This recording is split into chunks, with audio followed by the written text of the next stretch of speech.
अस्सलाम वालेकुम वरहमतुल्लाहि वबरकातुहू। ज़रा सोचिए, अगर आज आपसे कोई पूछे जिस अल्लाह की तुम इबादत करते हो आखिर वो कौन है, आपका जवाब क्या होगा? क्या आप कहेंगे कि वो हमारा रब है? लेकिन सवाल यहीं ख़त्म नहीं होता है।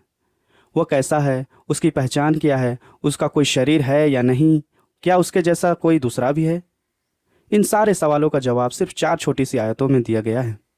और आज हम उन्हीं में से पहली आयत कुल हुवल्लाहु अहद का एक ऐसा मतलब समझेंगे।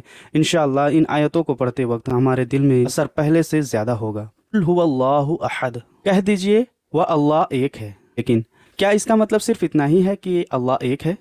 नहीं, इस छोटी सी आयत के अंदर तौहीद का बहुत बड़ा संदेश छुपा हुआ है। सबसे पहले आता है कुल, यानी कह दीजिए। कुल का माने होता है कह दीजिए। यह हुक्म सबसे पहले हमारे प्यारे नबी हज़रत मोहम्मद मुस्तफ़ा सल्लल्लाहु अलैहि वसल्लम को दिया गया था।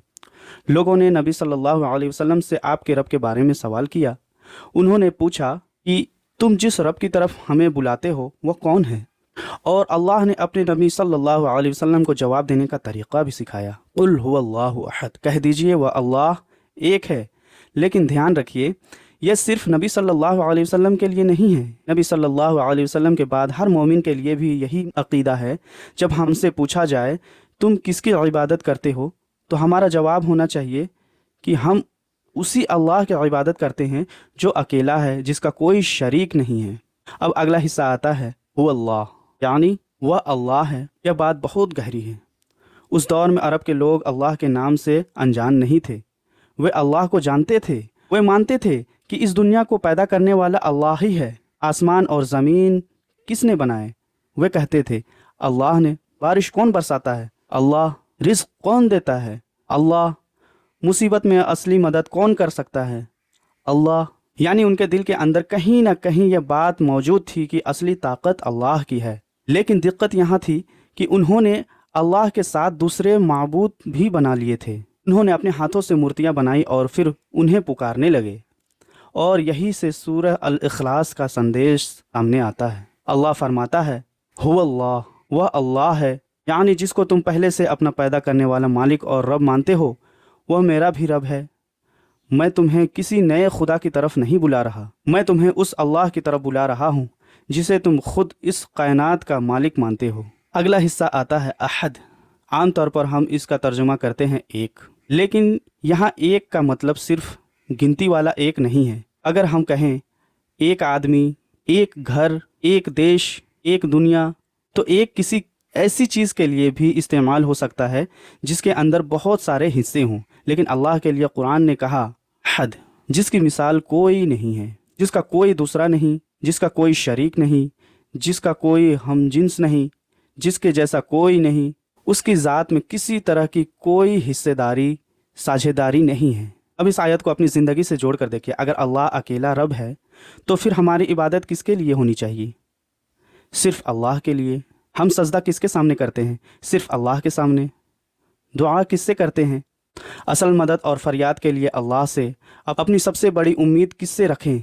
अल्लाह से। क्योंकि अगर वह अकेला मालिक है तो फिर इबादत में किसी और को शरीक करना कैसे सही हो सकता है? यही है तौहीद। सूरह इखलास का सबसे बड़ा संदेश है। अहद हमें अल्लाह की पहचान देता है। जब हम कहते हैं अल्लाहु अहद, तो हम यह भी मानते हैं कि अल्लाह हमेशा से है और हमेशा रहेगा। उससे पहले कोई खुदा नहीं था, उसके बाद कोई खुदा नहीं होगा। उसे किसी ने पैदा नहीं किया, वह किसी का मोहताज नहीं, उसे किसी का सहारा का ज़रूरत नहीं है, बल्कि पूरी कायनात उसके सहारे कायम है। हम पैदा हुए, हम बड़े हुए, एक दिन हमें इस दुनिया से जाना है। हमारी ताकत बदलती रहती है, हमारी हालत बदलती रहती है, कभी खुश होते हैं, कभी परेशान, लेकिन अल्लाह हमेशा से है और हमेशा रहेगा। अब एक पल के लिए अपनी ज़िंदगी के बारे में सोचिए। जब सब लोग आपका साथ छोड़ दे, जब आपके पास किसी से कहने के लिए कुछ ना हो, सारे दरवाजे बंद हो जाएं, तभी एक दरवाज़ा खुला रहता है, अल्लाह का दरवाज़ा। क्यों? क्योंकि अल्लाहु अहद, वह अकेला है, वही असली मालिक है। वह सुनता है, वह जानता है, वो हमारी ज़रूरतों को हमसे बेहतर जानता है। इसलिए मुसलमान की सबसे बड़ी ताकत ही यह नहीं कि उसके पास दुनिया की हर चीज़ मौजूद है। उसकी सबसे बड़ी ताकत यह है कि उसका रब एक है। एक बार फिर दिल लगाकर पढ़िए, कुल हुवल्लाहु अहद, कह दीजिए वह अल्लाह एक है। लेकिन अब जब आप यह आयत पढ़ेंगे तो सिर्फ ज़ुबान से नहीं पढ़ेंगे, आपका दिल भी गवाही देगा, मेरा रब एक है। میرا مالک ایک ہے، میرا پیدا کرنے والا ایک ہے، میری عبادت کا حقدار ایک ہے، اور وہ ہے اللہ۔ دوستو، سورہ اخلاص چھوٹی ضرور ہے، لیکن اس کے اندر اللہ کی پہچان اور توحید کا بہت بڑا سندیش ہے۔ آج ہم نے صرف پہلی آیت قل هو اللہ احد کو سمجھنے کی کوشش کی۔ اگلی آیت ہمیں بتائے گی کہ اللہ الصمد کیوں ہے، یعنی وہ کون ہے جس کے سامنے پوری کائنات اپنی ضرورتیں لے کر آتی ہیں اور جو کسی کا محتاج نہیں۔ اگر آپ کو یہ ویڈیو پسند آیا ہو تو اسے دوسرے تک ضرور پہنچائیں۔ ہو سکتا ہے آپ کی وجہ سے کسی انسان کے لیے اللہ کی پہچان اور توحید کی ایک نئی روشنی پیدا ہو جائے۔